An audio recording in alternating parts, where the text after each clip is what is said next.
Vamos lá, pessoal. Demorou, mas saiu, né? Alguns estão pedindo aí essa aula. Então, vamos lá. Significação das palavras.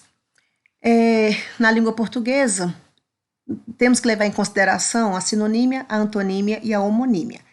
Aqui, um resuminho rápido, nós vamos falar em separado de cada uma delas. Então, a sinonímia é a mesma coisa dos sinônimos, né? São as palavras com significados iguais ou semelhantes, né? Várias palavras.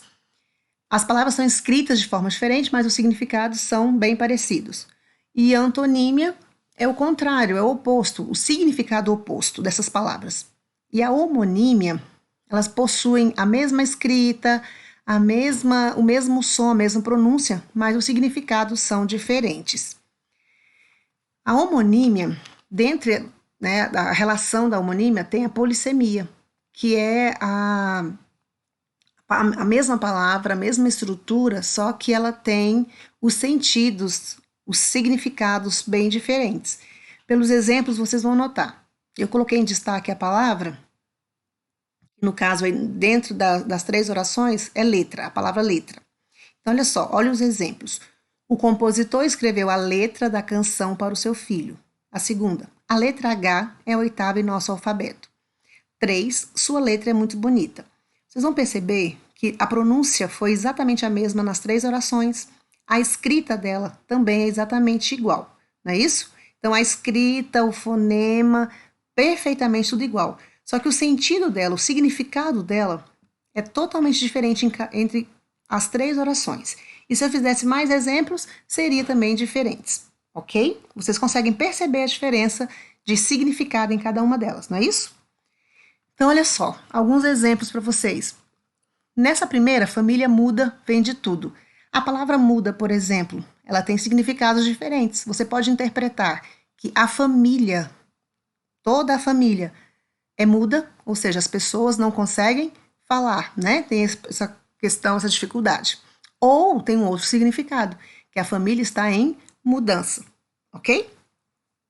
Depois vocês leem direitinho esses outros exemplos, vocês vão conseguir perceber a polissemia existente nestes exemplos. E os exemplos são infinitos, né? Então, vamos lá. O que é a homonímia?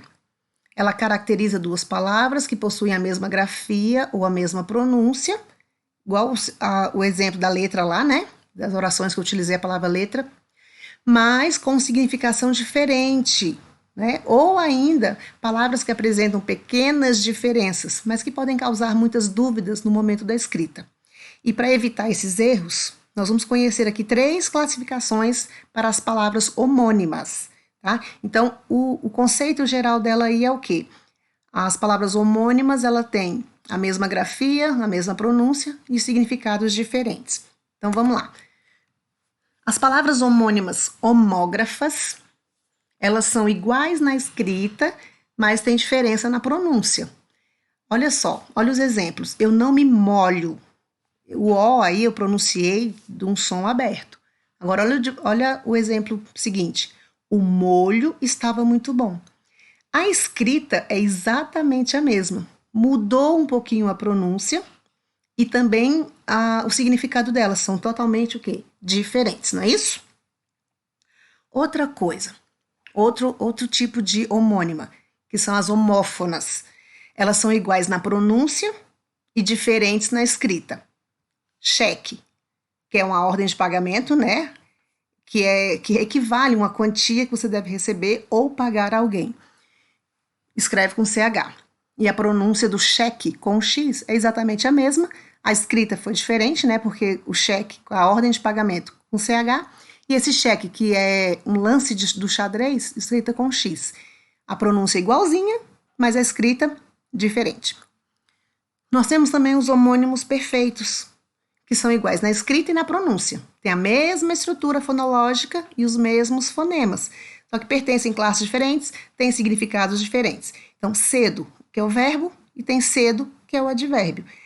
Ou seja, a escrita é igualzinha, a pronúncia é igualzinha, pertencem a classes diferentes, dentro de uma oração vai ter significados diferentes.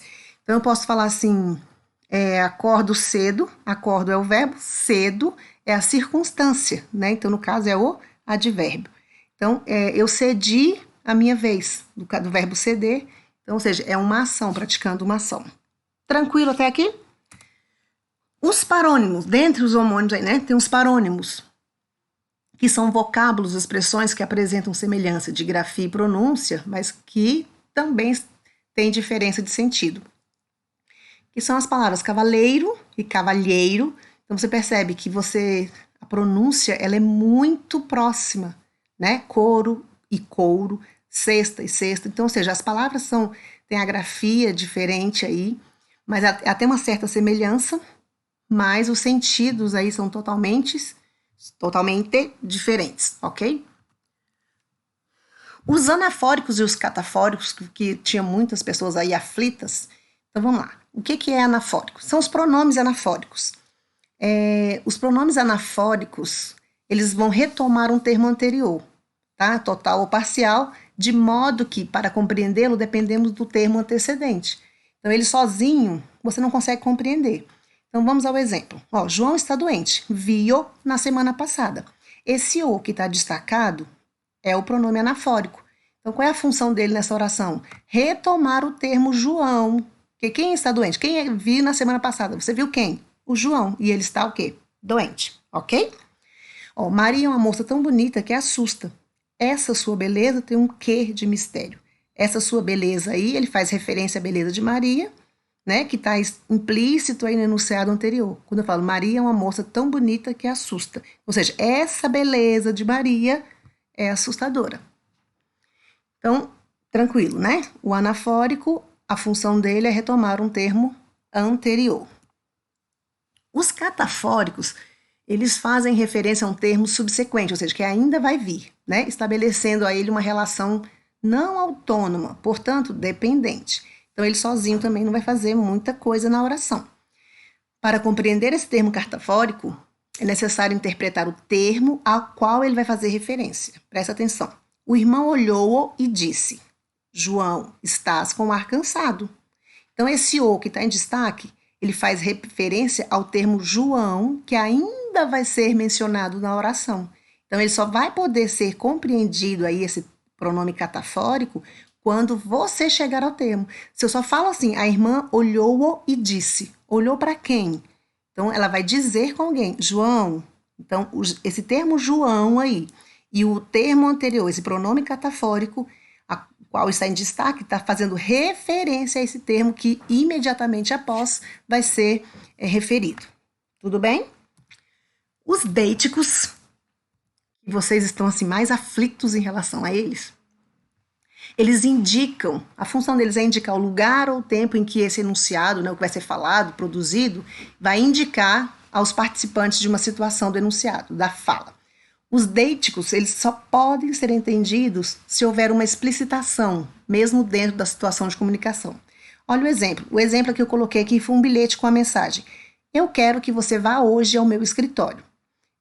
Os termos em destaque, no caso aí, hoje, ele perde o sentido se não houver um referencial da data em que o bilhete foi escrito. Aí você deve pensar, mas eu estou lendo ele hoje, então é agora. Vai que...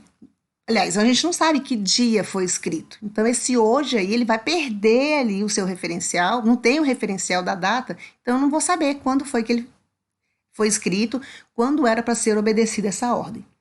O pronome eu também deve estar certamente explícito no contexto. Então, caso contrário, ninguém vai saber a quem se refere. Quando fala, eu quero que você vá hoje ao meu escritório.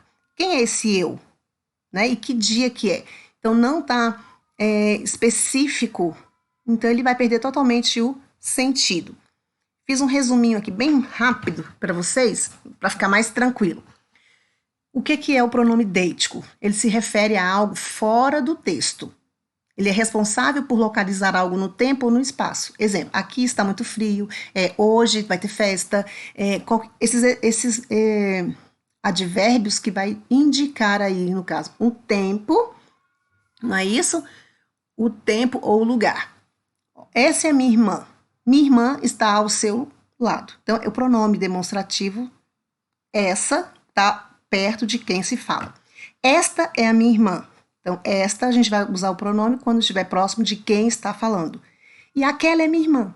Então, aquela, gente, é o pronome demonstrativo que a gente vai utilizar quando está longe das pessoas do discurso. Tranquilo? Ficou mais fácil aí? Um abraço, espero ter ajudado.